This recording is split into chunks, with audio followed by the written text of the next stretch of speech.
don't know all, like I don't know 8, but Well, I'm glad you did all that.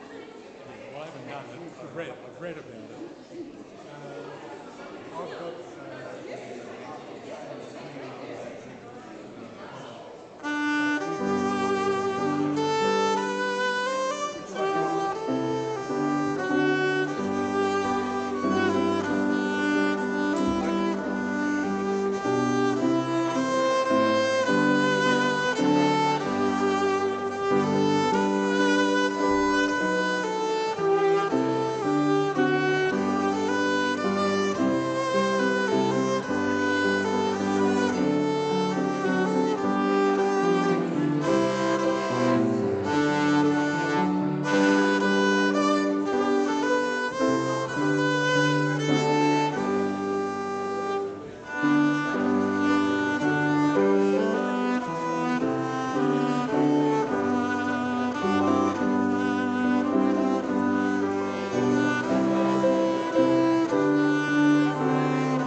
I don't know 8. Can we do 9?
Oh, yeah, Daniel 5.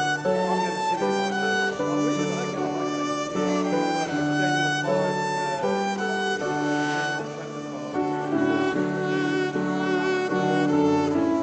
Yeah. And the other part on this song was Isaiah's thing on King Cyrus. Yes, yes. Well, it was just something Revelation opening up. So I'd love to have a copy of it. Yeah, yeah. I don't want to forget it. No, it's really good, isn't it? You know, like I just thought it was really good. I enjoyed yesterday. Oh, yeah, yeah.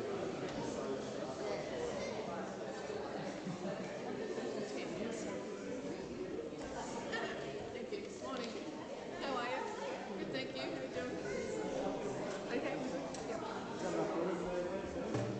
Yeah, I don't know about you. Not going to be in the way to sit here. No. Good morning, everybody. Welcome to Scots Kirk.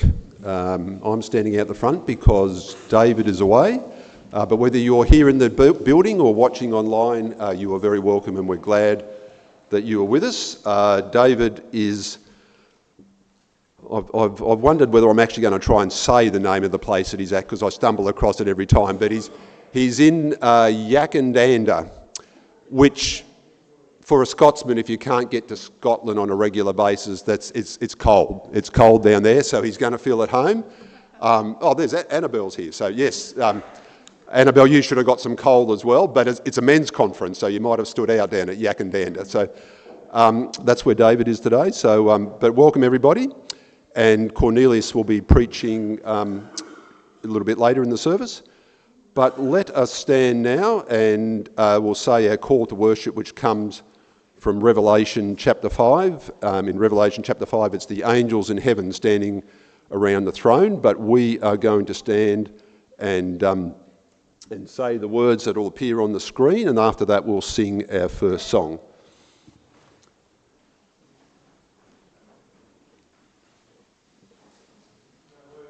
No words, it's just me. See, look, the place has gone to rack and ruin with David away.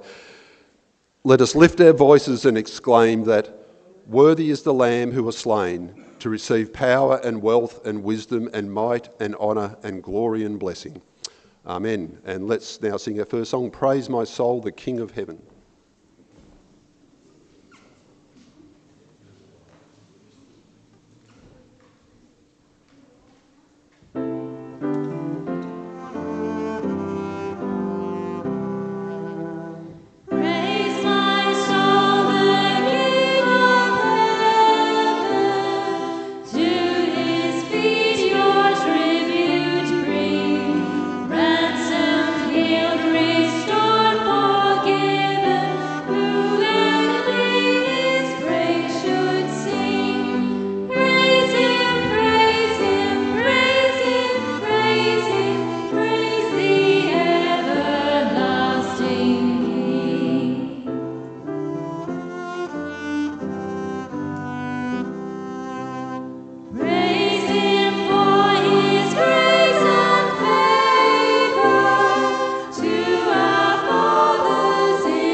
Please have a seat. So as part of praising God, please join me in prayer. Dear Lord, we thank you for Jesus, that he went to his death so that we can have life.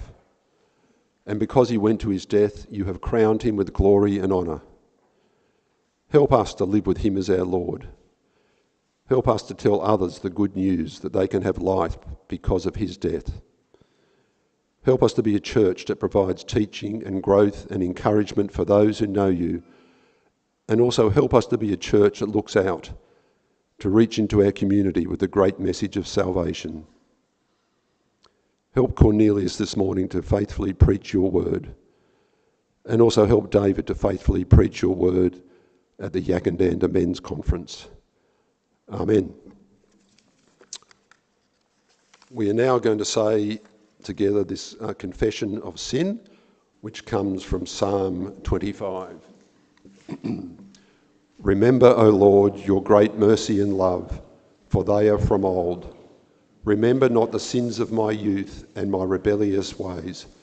According to your love, remember me, for you are good, O Lord. For the sake of your name, O Lord, forgive my iniquity, though it is great. Turn to me and be gracious to me, for I am lonely and afflicted. The troubles of my heart have multiplied. Free me from my anguish. And hear this assurance of pardon that comes from Romans chapter 5.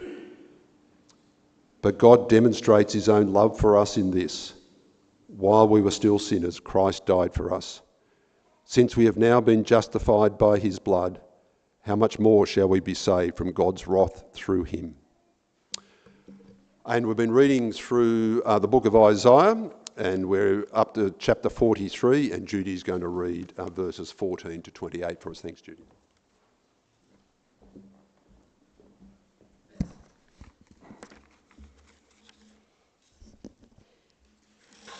You'll find the reading on page 705 if you're using the Pew Bible. God's mercy and Israel's unfaithfulness. This is what the Lord says, your Redeemer, the Holy One of Israel. For your sake, I will send to Babylon and bring down as fugitives all the Babylonians in the ships in which they took pride. I am the Lord, your Holy One, Israel's Creator, your King. This is what the Lord says. He who made a way through the sea, a path through the mighty waters, who drew out the chariots and horses, the army and reinforcements together, and they lay there, never to rise again, extinguished, snuffed out like a wick. Forget the former things, do not dwell on the past. See, I am doing a new thing. Now it springs up. Do you not perceive it?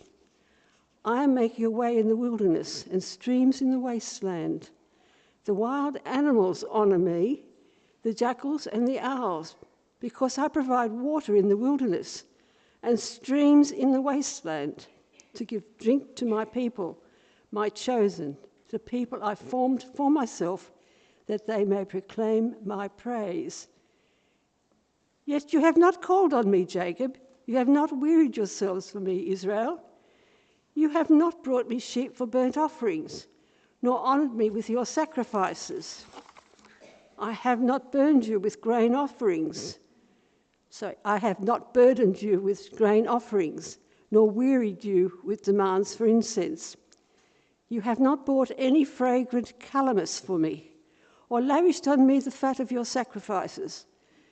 But you have burdened me with your sins and wearied me with your offences. I, even I, am he who blots out your transgressions for my own sake and remembers your sins no more. Review the past for me. Let us argue the matter together. State the case for your innocence. Your first father sinned. Those I sent to teach you rebelled against me. So I disgraced the dignitaries of your temple. I consigned Jacob to destruction and Israel to scorn. Amen.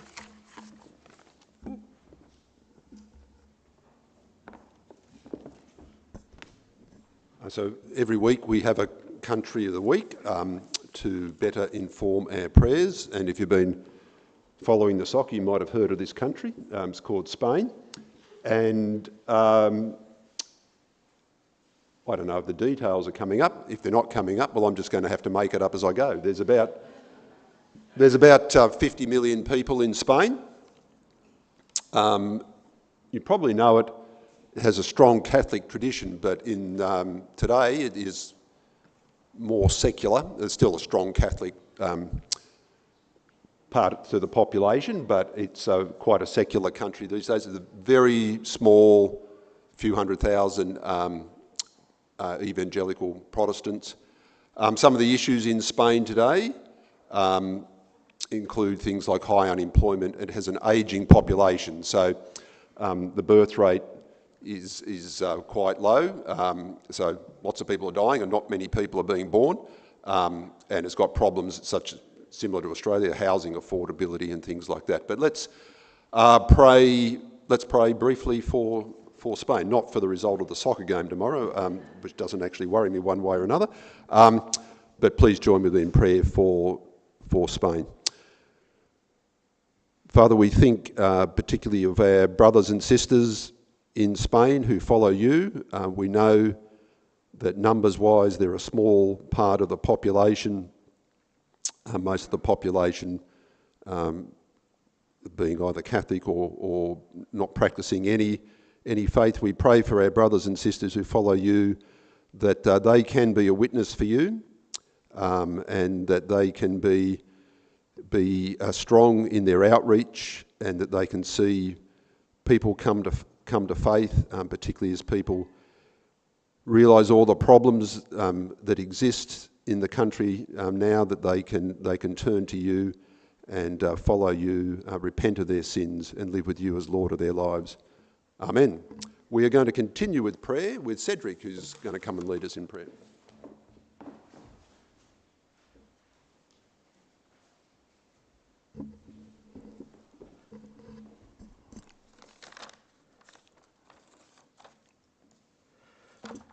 From 1 Corinthians chapter 12, Christ is a single body, yet with many parts in the same way. All of us have been baptised into the one body by the same Spirit, and we are given the one body, all of us who are in Christ.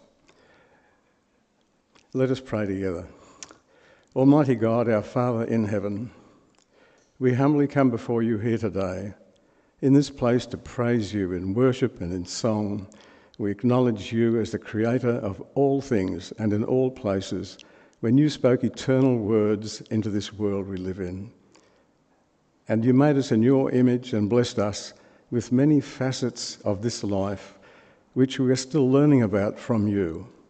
Please open to us this day more understanding of who we are, why we exist in your world here, and how we are meant to live under your gracious help and guidance every waking day of this life as we understand it, because we know that we are here living and breathing by your grace alone, and exist for your plans for every one of us individually, and yet together as your church here and now.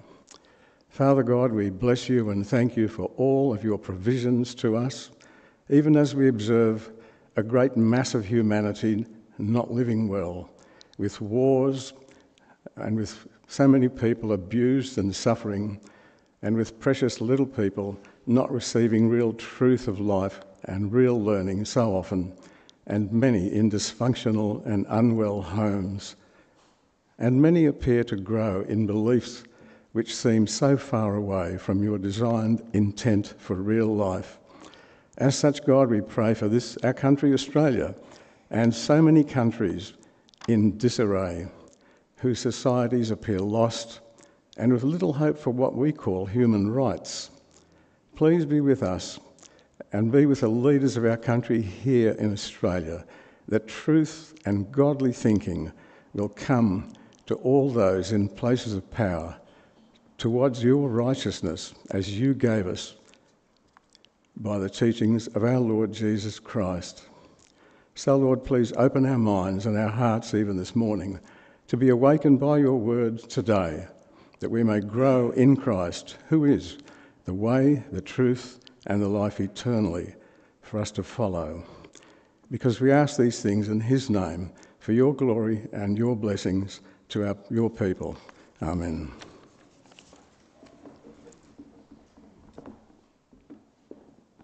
Kids, it's now time for you to come out the front, and Margaret's going to bring us a kids' talk. And after that, Jacob will stay here because he'll bring us a reading from Hebrews.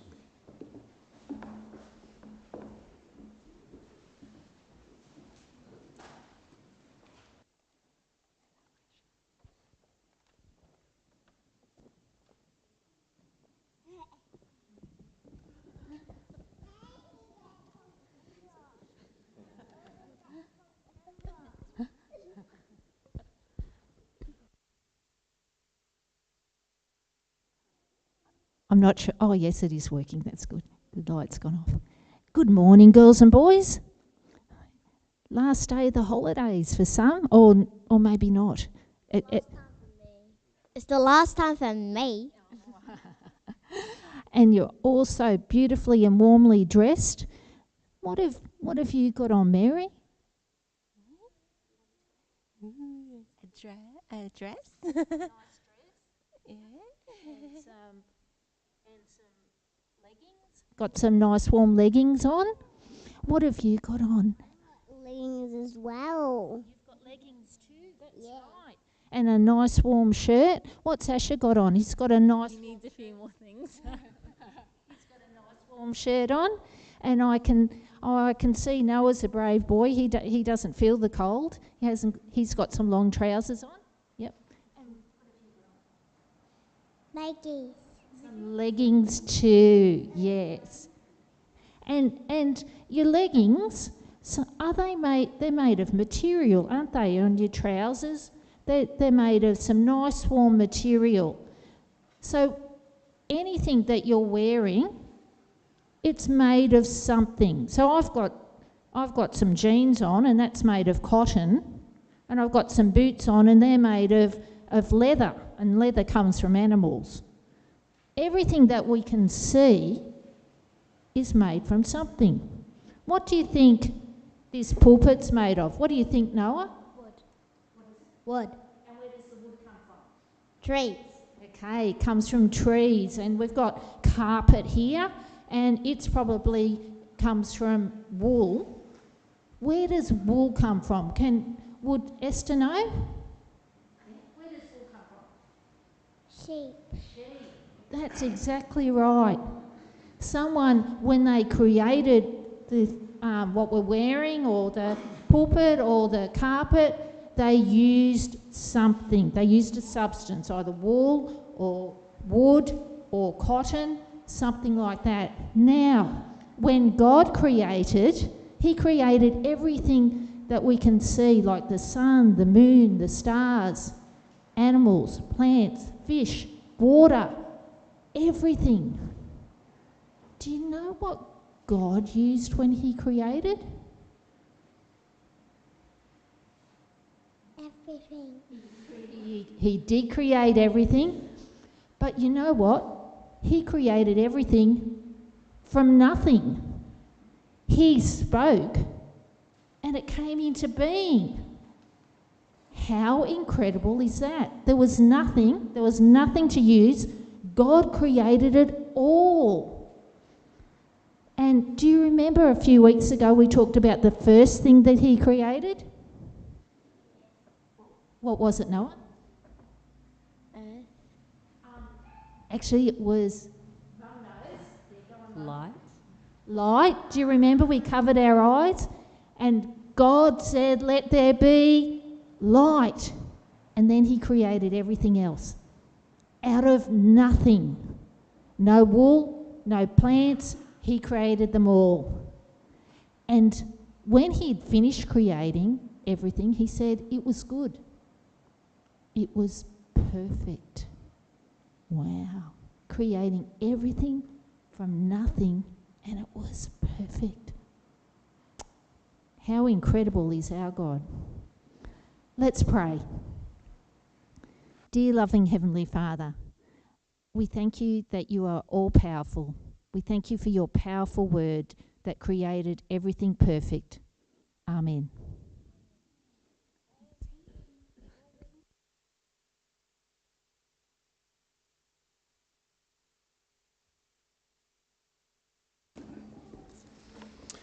Good morning, everyone. I'm reading the New Testament reading today, which is Hebrews chapter 9, verses 1 to 10.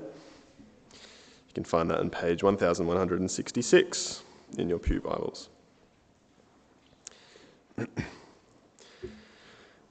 Now the first covenant had regulations for worship and also an earthly sanctuary. A tabernacle was set up. In its first room were the lampstand and the table with its consecrated bread. This was called the holy place.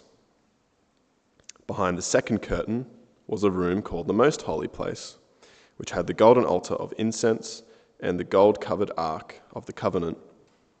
This ark contained the gold jar of manna, Aaron's staff that had budded, and the stone tablets of the covenant. Above the ark were the cherubim of the glory, overshadowing the atonement cover, but we cannot discuss these things in detail now. When everything had been arranged like this, the priests entered regularly into the outer room to carry on their ministry. But only the high priest entered the inner room, and that only once a year, and never without blood, which he offered for himself and for the sins the people had committed in ignorance. The Holy Spirit was showing by this that the way into the most holy place had not yet been disclosed, as long as the first tabernacle was still functioning. This is an illustration for the present time, indicating that gifts and sacrifices being offered were not able to clear the conscience of the worshipper. They are only a matter of food and drink and various ceremonial washings, external regulations applying until the time of the new order.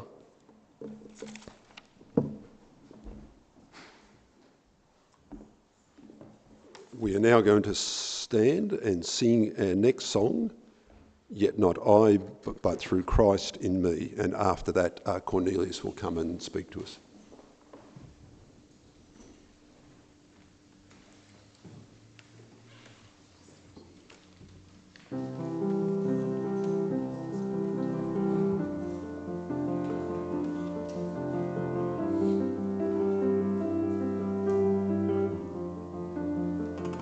What gift of grace is Jesus my Redeemer? There is no more for heaven now to give. He is my joy, my righteousness and freedom, my steadfast love, my deep and boundless peace. To this I hold my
fate I dread, I know I am forgiven.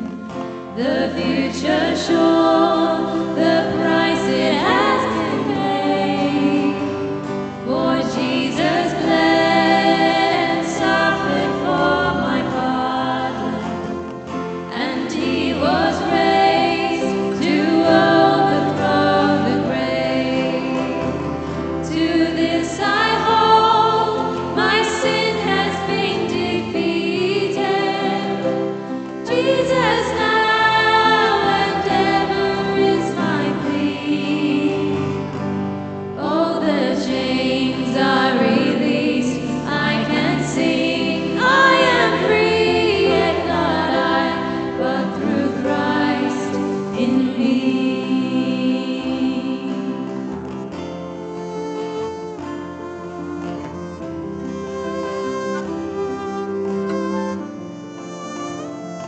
With every breath I long to follow Jesus, for he has said that he will bring me home.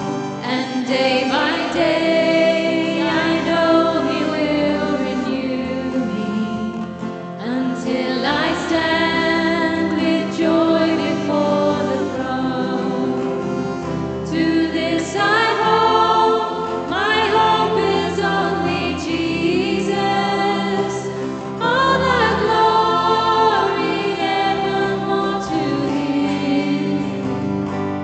When the race is complete, still my lips shall repeat, yet not I, but through Christ in me. When the my hope is only Jesus. All the glory evermore to him.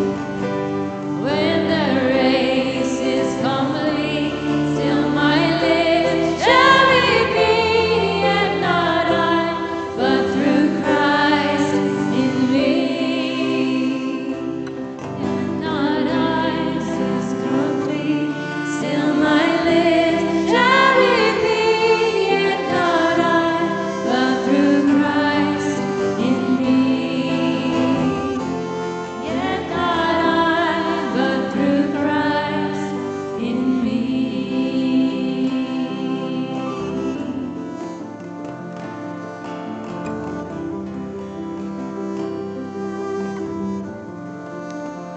Please be seated.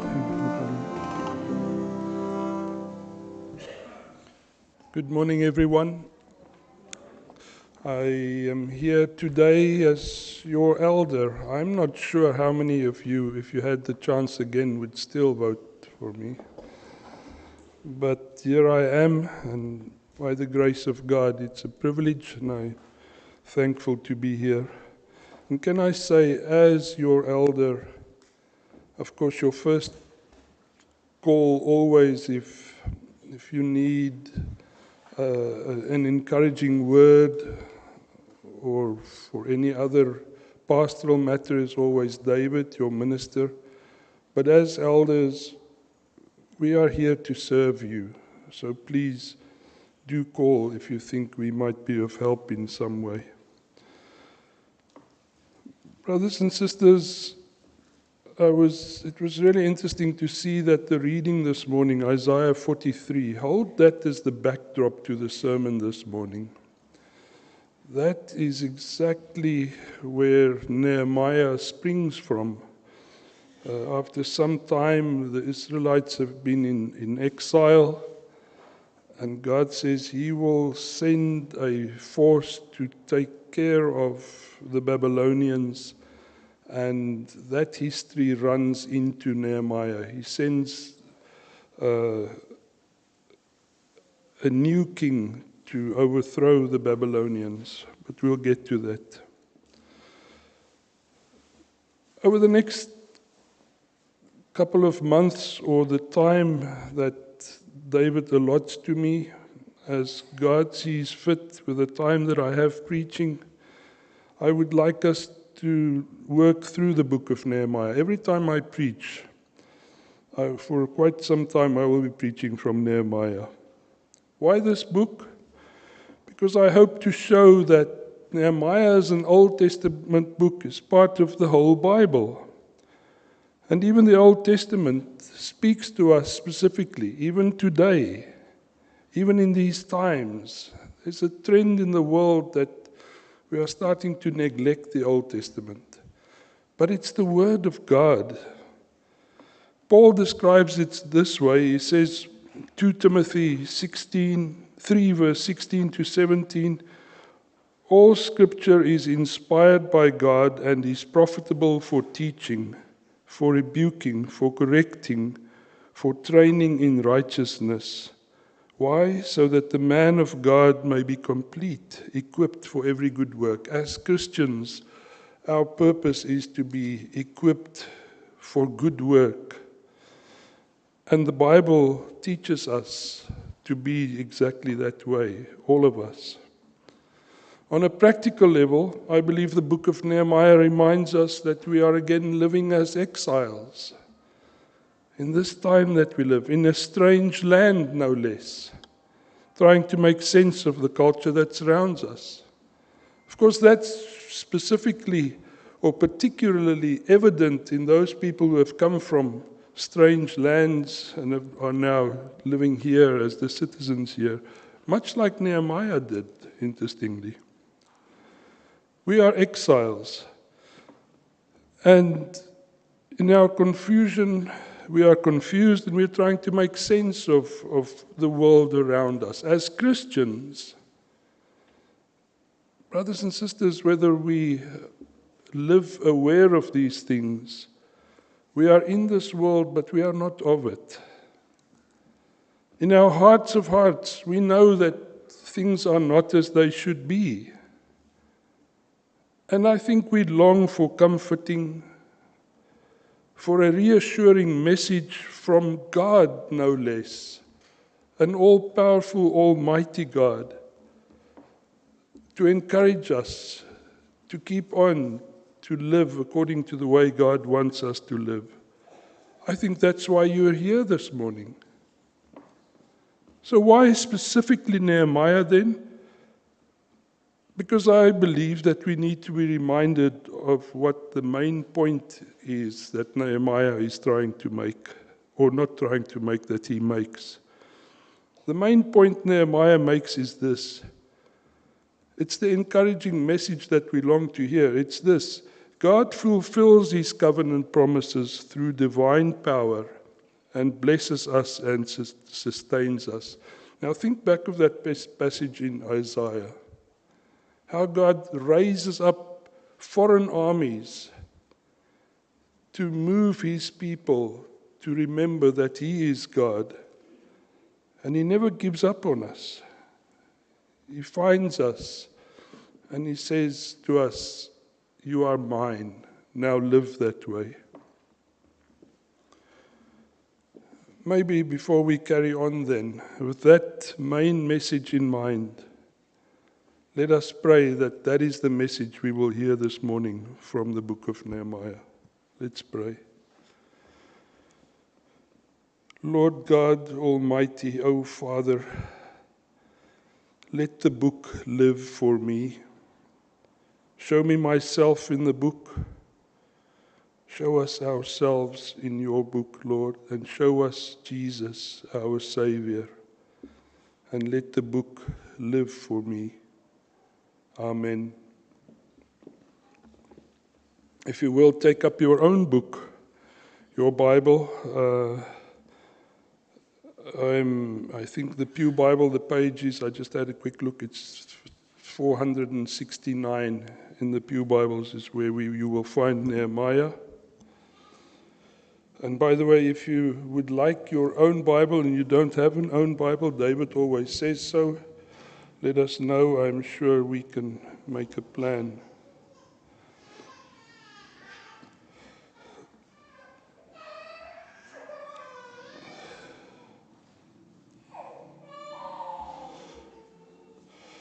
The first, if we if you're taking notes, you might have a first point to say, personal connection ignites concern.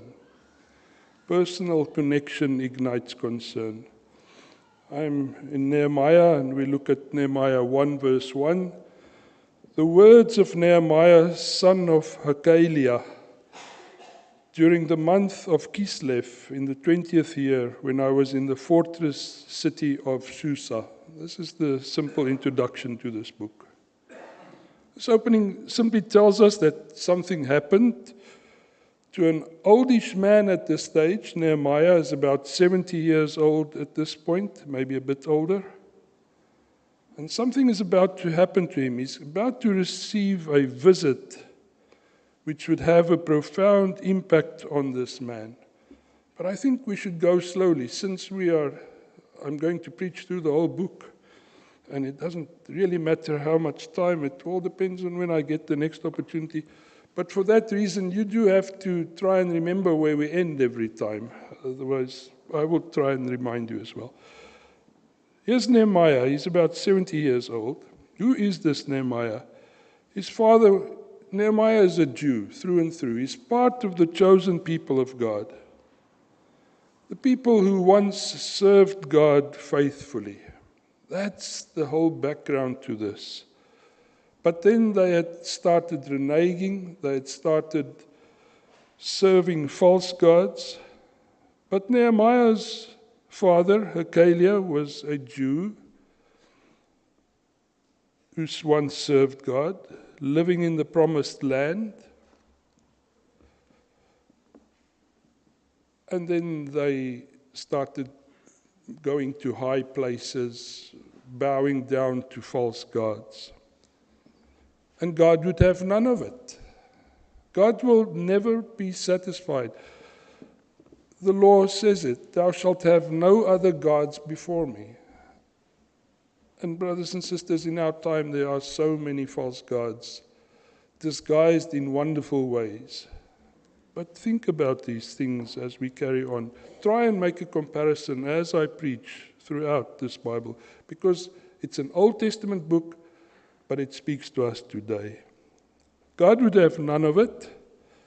So he raises up nations that would tear them from the promised land, sweep them out of Jerusalem, so to speak, into exile. Hakaliah was probably one of the first trains of Jews who were exiled from Jerusalem to Babylon. I use that word a little spitefully, maybe purposefully. Not unlike, and maybe there's some picture here of the Jews being rounded up and taken to Auschwitz and camps like that. Although the Babylonian exile wasn't overly cruel in those first days. But in any case, the people of Jerusalem are rounded up and taken into exile. Hakaliah was probably one of the first trains of Jews to be exiled from Jerusalem to Babylon. How do we know this? The Bible. What's the little song? Jesus loves me, this I know, for the Bible tells me so. I hope I can instill in you a confidence that the Bible speaks faithfully, truthfully. The Bible tells us so. If you feel comfortable, turn for a moment to the book of Jeremiah, the prophet Jeremiah. Jeremiah 52, and you will see there it says from verse 28, these are the people Nebuchadnezzar deported. In the 7th year of his reign, 3,023 Jews. In his 18th year, 832 people from Jerusalem. In Nebuchadnezzar's 23rd year, Nebuzaradan, the captain of the guards, deported 745 Jews. Altogether, in that deportation, 4,000 people were deported. So that's the picture at this point. Remember, we are in Hakaliah's time, that first cohort of Jews that were sent out. Not many people by many standards, by most modern census standards. I believe the census is coming up in August. I wonder how many people will, in August, fill in that little block that asks, what is your religion? I wonder how many people will say Christian, because that number has dropped drastically over the last few years. But it will never go away. There will always be a remnant. God tells us that. By some estimate, about 17,000 Jews all in all were exiled. What does that mean? They were people who were drawn to God. Again, it's a small group of people, but they are the people who say, we worship God. Or they used to, and then they started worshipping false gods. And so Hekeliah and his wife were forced into exile, just as a background. And while they were in exile, they had a son, Nehemiah. Nehemiah was born in exile. He was not born in Jerusalem. By the time we read about Nehemiah here in this book, this record that Nehemiah writes, that is the time that the Persians have now come, and they've conquered Babylon. So they're still in exile. Nehemiah works in the courts of the Persian kings. Cyrus the Great is on the throne. It's about 539 BC. I say these things for two reasons. The one is for the history buffs amongst you. It might give you a link to other events, depending on how well you know your history. And the other reason is to point out that these things are fact. They are not legend, as some people would suggest the Bible is. Susa existed. It's a Persian city. Persia, interestingly, is the current day Iran. Nehemiah is born in what is now Iran, around about late 6th century or early 5th century BC. Around about the time, for those of you who read your Bible often, Zerubbabel's ministry in Jerusalem. By the time Nehemiah was born, some of the people of God had experienced some remorse for their rebellion. There was a time, because of this hardship, that God had sent them specifically to get them to understand that their ways are sinful and wrong. Some have started showing some remorse, praying, repenting. And so now Cyrus comes along and he says, you know, I will allow some of you to go back to Jerusalem. How do we know this? Because the Bible tells us so. Ezra, the book of Ezra, the book just before Nehemiah, Ezra 1 verses 1 to 4. The first year of King Cyrus of Persia, in order to fulfill the word of the Lord spoken through Jeremiah, things happened that God had said would happen through his prophets. The Lord roused the spirit of King Cyrus to issue a proclamation throughout his entire kingdom and put it in writing. This is what King Cyrus of Persia says. The Lord, the God of the heavens, has given me all the kingdoms of the earth and has appointed me to build him a house at Jerusalem in Judah. These words are so loaded. Any of his people among you, may his God be with him, and may he go to Jerusalem in Judah and build the house of the Lord. Rebuild the temple. The God of Israel, the God who is in Jerusalem, the house of the Lord, the God who is in Jerusalem. Let every survivor, wherever he resides, be assisted by the men of that region with silver, gold, goods, and livestock, along with a freewill offering for the house of God in Jerusalem. God raises up Cyrus to send the people back to Jerusalem. He says, you are to be a nation in this world again. And so some go, and they start to rebuild the temple. But as always, of course, after some time, after returning to Jerusalem, some people again become complacent. Isn't that the pattern of our lives, friends? God stirs us up. Revival. Things go well for a while. This church, if you think the curve of the growth in this church, will we become complacent again? No, now's the time to really start giving ourselves to the work of the Lord here in the church. Under this new minister that God has sent us. People become complacent. And so in part this morning, this is a plea for us to remain vigilant. Ezra 4 verses 24, chapter 4 and 5, if you read those two chapters, tells us that the reconstruction stopped after a while. So there's the temple half built, and it sort of just lingers, people get on with their business, until the second year of King Darius's reign, Cyrus' successor, which is about 8 years later. Not a long time, friends. Obviously, God would be disappointed. He has now sent people back. He has saved them from exile. And here they are again, going around their old lazy ways. So now he sends his prophet Haggai. And again, if you listen carefully, you will see that the Bible, it doesn't run chronologically. So you must keep the line of the story in mind. And as you read the Bible, try and remember the post-exilic and the exile period and the pre-exile period. Haggai comes after the first group of people had returned. And he says to them, you must stop making excuses.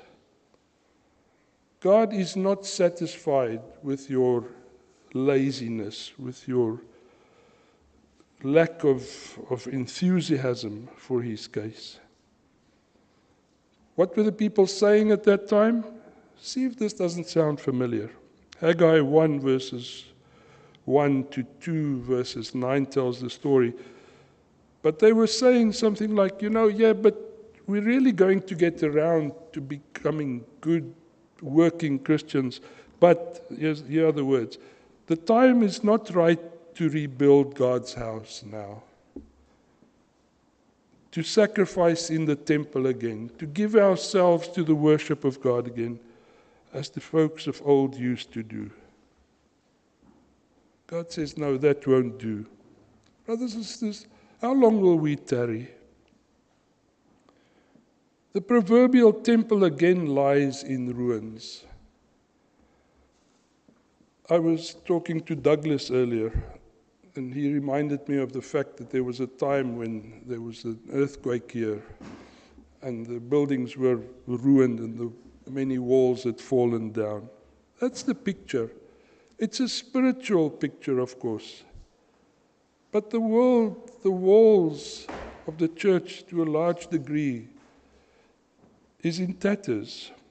When will we get serious again in restoring God to his rightful throne in our lives? Instead of silly little excuses like, we can't come to church on Sundays because it's, the excuses. It's children's sports time. Now, when the rugby season ends, then we will all come to church again. Or more overtly and more seriously, we don't want to force our children to become Christian in these times because there are so many other ways to live our lives. We live in different times. We want our children to have a say in what they want to be taught, what they want to believe. Which, of course, shows exactly what those who say it really believe. No, says God, through his prophet, the very God who gave us our children, the children's talk this morning, the very almighty, powerful God that from nothing made us and everything around us. Does he not have the first say on our lives? Brothers and sisters, I feel a bit like Martin Luther this morning. And I want to say, here I stand, I can do no other. I plead with you, the time is now. On our way to church this morning, said to Esther, my sermon is going to run more or less along these lines, pleading for revival. And Esther said a true thing. Every day should be the first day of our revival. This morning I say, let this day be that day. Joshua 24 verse 15 is a good reminder. If it doesn't please you to worship the Lord, choose for yourself this day. Which will you worship? The false gods your ancestors worshipped beyond the Euphrates River, or the gods of the Amorites in whose land you are living? Remember, we are exiles in this land. As for me and my family, we will worship the Lord, says Joshua. May it be our words too. God, through Haggai, says it this way, Haggai 1, verse 3 to 5. The word of the Lord came through the prophet Haggai. Is it time for you yourselves to live in your paneled houses, all the comforts and the stuff? I'm adding a few words. While this house of the Lord lies in ruins? Now the Lord of the army says, think carefully about these things, friends. That is the background to all of this. And so Nehemiah wakes up one day in this land of luxury, in a strange land around him, under a foreign ruler. He doesn't know Jerusalem. He's never been there since his birth. But he knows it's the land of his birth, the land of his forebears, the land of his parents who were Jews, who were God-fearers. And somehow they had instilled that fear of God in him, because he is deeply moved with a passion for living a life that is pleasing to God. But he's a foreigner in a strange land, like we are. He's in exile. Oh, he's done well, like many of us have. He has climbed through the ranks of his chosen profession to a high position in the Persian government. And again, this is where the Bible just works so beautifully. Remember the story of Joseph in Egypt? How the Christians are used by God to climb the ranks, to be influential. Think about Daniel in Babylon. Well, Nehemiah, he clearly has drive and ambition. He was a natural leader. God equips people. Throughout his career and by the grace of God, provisionally, it's God who gives us our talents, God who places us in places. We are not here by chance. Nehemiah rises to the position of cupbearer to King Artaxerxes Longimanus, to give you the whole title. His job is to taste the royal food. It's a position of responsibility, and it points to the trust that the king has in him.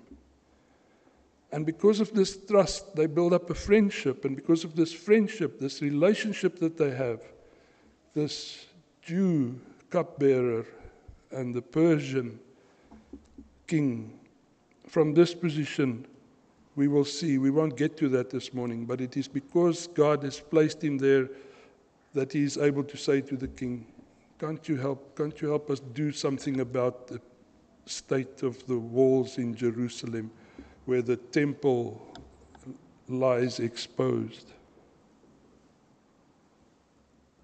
By then, under God's conviction, and Haggai is prophesying, under Zerubbabel and Joshua's leadership, people had in fact started rebuilding the temple, but the walls are still broken down. And so we get to point 2. Point painful news sparks prayer. Nehemiah receives this news of this pitiful state of Jerusalem.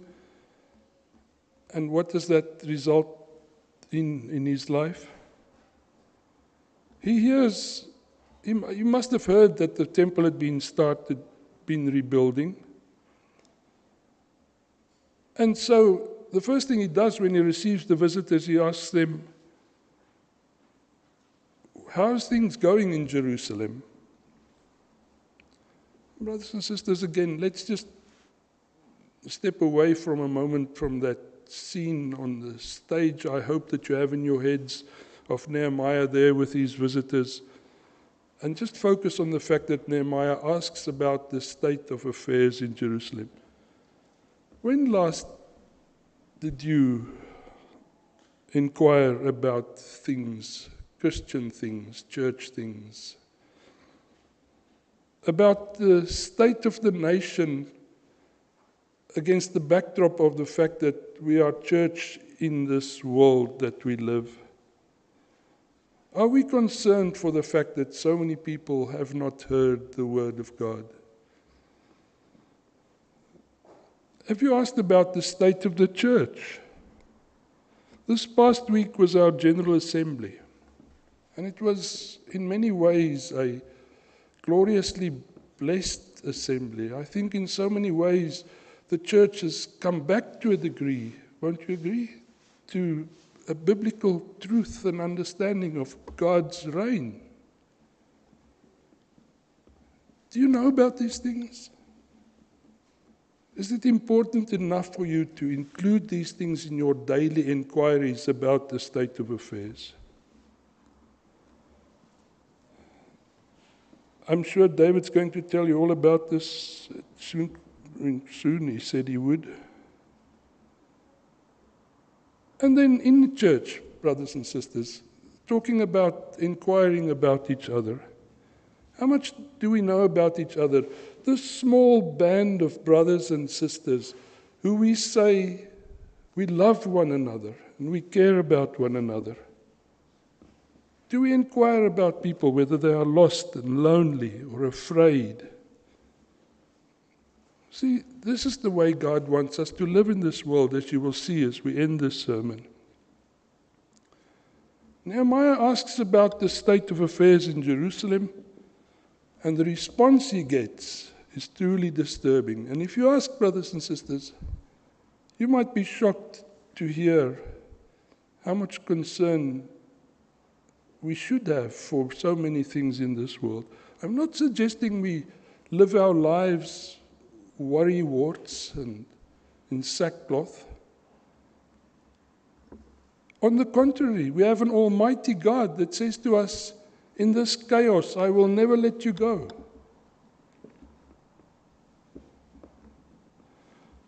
But we need to be interested, friends. He asks them what it's like in Jerusalem. Nehemiah 1 verse 3, they said to me, the remnant in the province who survived the exile. That small group of people who either went back or who stayed behind there during the exile, they are in great trouble and disgrace. Jerusalem's walls has been broken down and the gates have been burned. With other words, the people of God are at the mercy of all kinds of influences and attacks and mockery.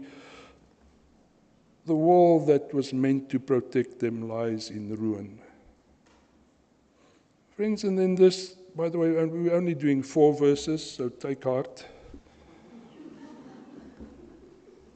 The wall in Nehemiah functions as a symbol of restoration. That's what this wall is about. If the wall is standing and strong, the Jews know who they are. It's true. In our lives, it's true. If we know we are Christian, if we know we are church-going Christians, in Africa, the black people will say, Ek loop kerk toe. I go to church. And in it there's a whole identity. And from that identity we gather strength. The wall surrounding Jerusalem was once a symbol of the identity of the people of God, and now it lies in ruin. And if only they can rebuild it. God knows. When we start caring about the broken down walls, we will find courage and encouragement again. Broken down, burnt,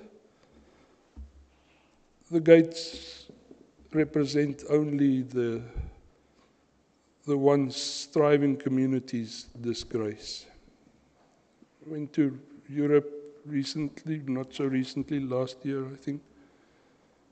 And most churches there these days are either nightclubs or museums. Nehemiah 2 explains all of the aspects of what the wall meant for them. That's why Nehemiah says, will say, you will see, we must do something about that wall. Because he knows that once we start being aware of the fact that the walls are in ruin, once we start rebuilding, that is when our revival spiritually will also come. By the end of Nehemiah, I think I will end this way myself then, just as a precursor to what we will be moving towards steadily as we preach through Nehemiah. We find the significance of this rebuilt wall explained in Nehemiah 6 verse 15 and 16. The wall is in fact completed in 52 days, a miracle in itself in many ways. And there's a date for it. On the 25th day of the month Elul, just again to show you how accurate this can be. And when all our enemies heard this, all the surrounding nations were intimidated and lost their confidence, for they realized that this task had been accomplished by our God. Somebody set the timer for me. I don't mind, it's a good thing. You know me too well. But friends, we'll see by the time we come to the end of Nehemiah, we see that rebuilt wall would also mark a transition towards renewed religious life, just as God knew it would. Of course, what would happen is the people would renege again, but that's a different story. Let me end this way, and if you want to make a point of this, we can call it prayerful mourning leads to mission. Nehemiah 1 verse 4 says, when I heard these words, I sat down and wept. I mourned for a number of days, fasting and praying before the God of the heavens. You see, Nehemiah is saying, he's now asked about Jerusalem. They say Jerusalem is in ruin. The walls are broken down. What does he do? Well, he mourns, he fasts, and he prays. If you look at verse 4, you will see those 3 points. We say something quickly about them. It's a sad state of affairs, friends. No wonder he weeps. Weeping in biblical times is not the way we understand weeping. It's more than just sadness for a specific thing. It is looking into your own soul and realizing things are not right. That is the way Nehemiah weeps. He weeps, he mourns. Oh, by the way, his weeping also reveals he's a leader whose deepest passion was vindicating God's name. That's why we should weep, you see. The bigger thing is for this state of affairs around us. Mourning was a formal expression of grief that extended beyond grief at someone's death. Again, it's not just because somebody has died. Nehemiah was grieving over Jerusalem's dire condition. We should weep for the church if the church isn't allowed to grow, or if there is no drive within the church to grow to the glory of God, not for some selfish reason or the other.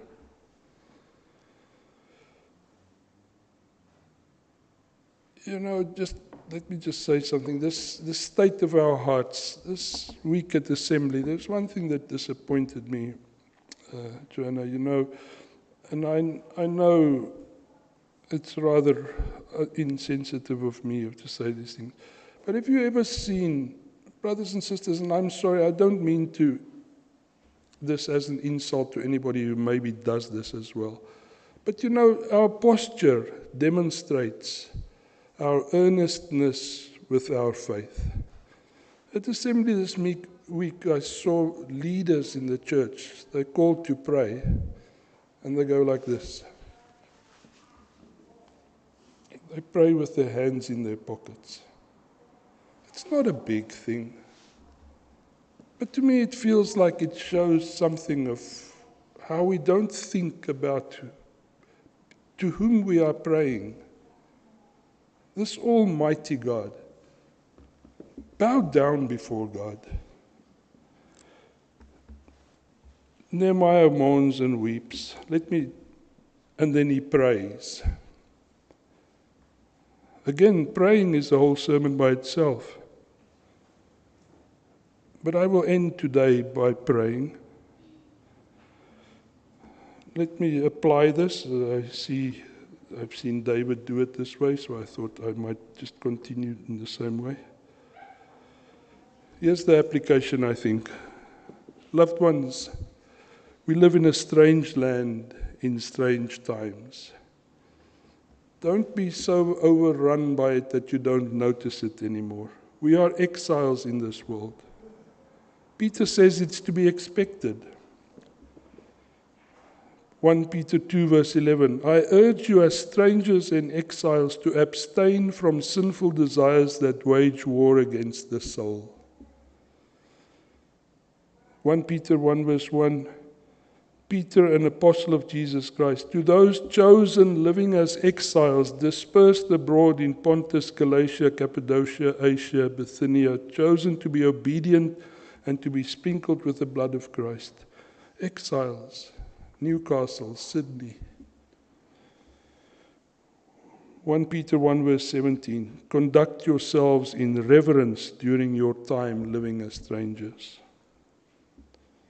In other words, brothers and sisters, we must remember that we are but travelers in this land.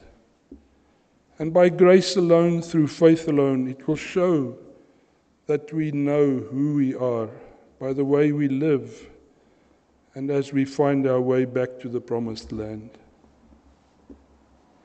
Will we pray for that even now? Let's pray. Our Father who is in heaven, Almighty God,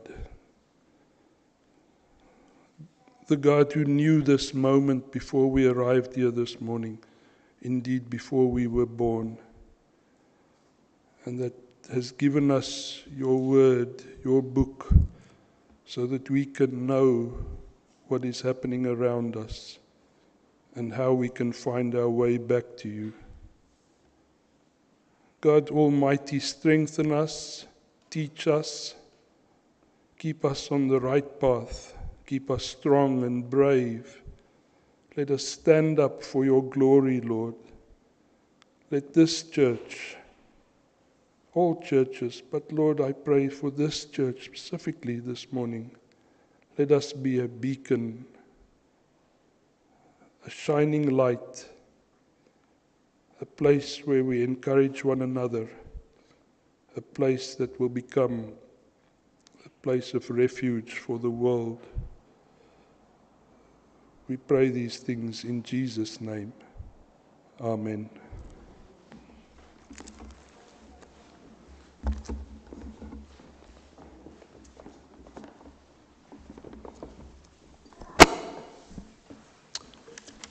Well, every week we sing a psalm, and this week that is Psalm 119, or some verses thereof. It's a very long psalm. It'd be a very long song if we sang all of it. But please stand, and we'll sing these verses from Psalm 119.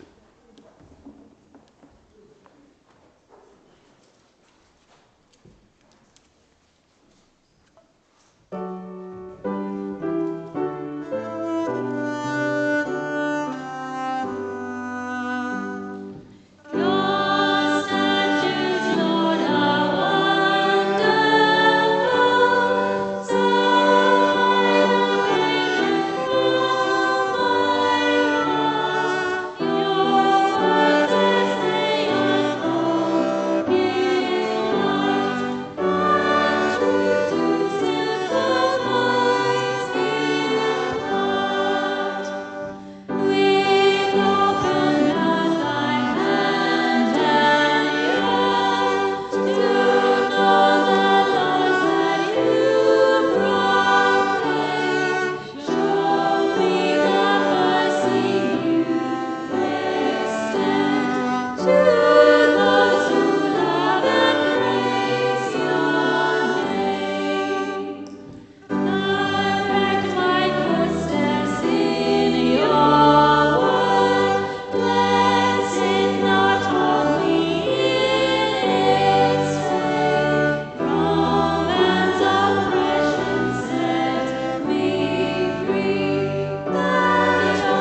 Every week we also have a confession of faith. This week will be well known to you. We're going to say together the Lord's Prayer. So please join with me in saying the words on the screen. Our Father in heaven, hallowed be your name. Your kingdom come. Your will be done on earth as it is in heaven. Give us this day our daily bread, and forgive us our debts, as we also have forgiven our debtors. And lead us not into temptation, but deliver us from evil. For yours is the kingdom, the power and the glory, forever and ever. Amen. Just a couple of notices before we sing our final song. The notices will appear on the back of the bulletin, which you would have received on the way in. A few social events coming up, 2nd of August, so that's, I guess, 2 weeks away, if I've got the dates right. There's going to be a potluck lunch after church. Please bring something to share. Contact Joe if you need to know any details. And then on the 15th of August, which I think must be a Saturday, there is a whale watching cruise. There are also details of various Bible study groups on the back of the bulletin. So if you'd like to join a Bible study group, please look at those details and contact names and numbers. And now we are going to sing our final song, Build Your Kingdom Here.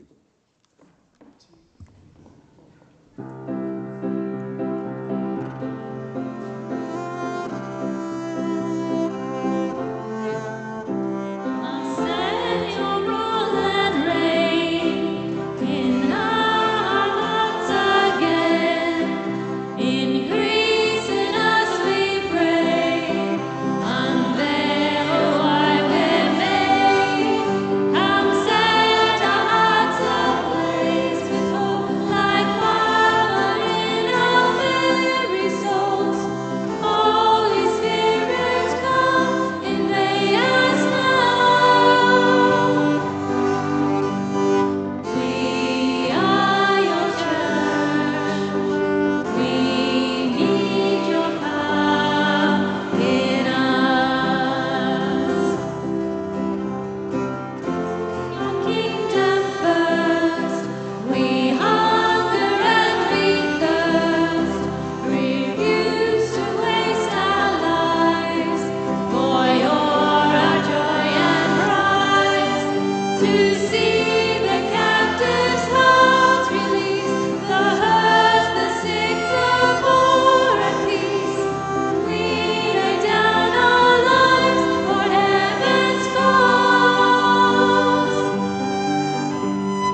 Well, please join us out the back if you can for tea and coffee and something to eat after church. Just go out through the door just to my right here.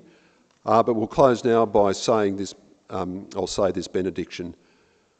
May the grace of our Lord Jesus Christ, the love of God, and the fellowship of the Holy Spirit be with you all, now and forevermore. Amen.